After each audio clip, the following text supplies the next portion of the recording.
өткөнкү видеолорумда бир суроом жоопсуз калды эле. Эсиңердеби? Портрет деп айттым эле. Портрет эмес, картинка экен. Адашып калдым. Ошол картинкам кайра кантип кайтып келип калды. Мына ошо жөнүндө айтып берейин деп чечтим. Бул картинка баарыңардын эле эсиңерде.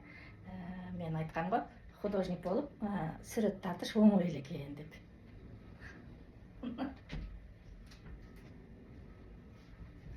Тааныдыңарбы?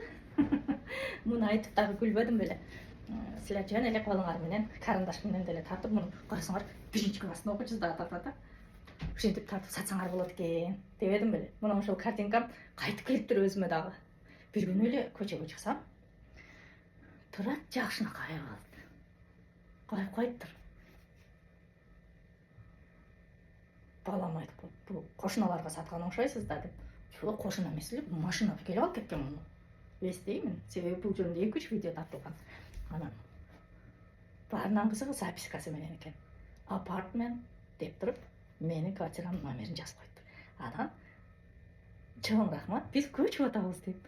Муну сатып берсе же бирөөгө барса болбойбу? Же менден башка эч кимиси жок бекен булардын деп ойладым.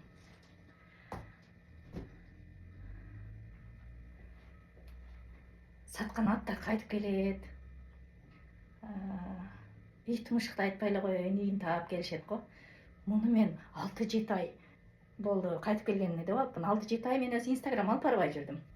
Муну мен бир май-июндарда саткан болсом, почти 1 жылда кайтып келиптир деп өзүмө элестеткиле. Анан баарынан кызыгы, кечээ күнү ошо сатууга койгонумда клиентим келбеди. Биринчи жолу саткан клиентим келбеди. Бирдеме шылтоолорду айтып элестеткиле. Бул не деген знак? Бул мени алып калып атабы? Бул мен менен калгысы келип атабы ошондо? Мына ошондой жаны бар эле эмес. Керек болсо буюмду дагы кайтарып коет экен. Бул буюмду эми алып жүрөм өзүм менен. Кайра сатууга көңүлүм негедир келбеди. Өзүм менен кошо жүрөт эми. Кыргызстанга барсам дагы ошол картинкамды көрөсүңөр.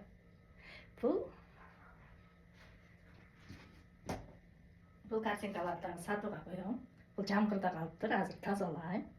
$10 койсом, алып кетет. Бул болсо чоңураак картина. Көлгө окшойт бекен, же окшобойбу? Бул ошо океандын сүрөтү экен. Муну $20-25 сатабыз. Муну да тазалашым керек. Мына ушундай туугандар. Эми мен личный картина алуу болдум.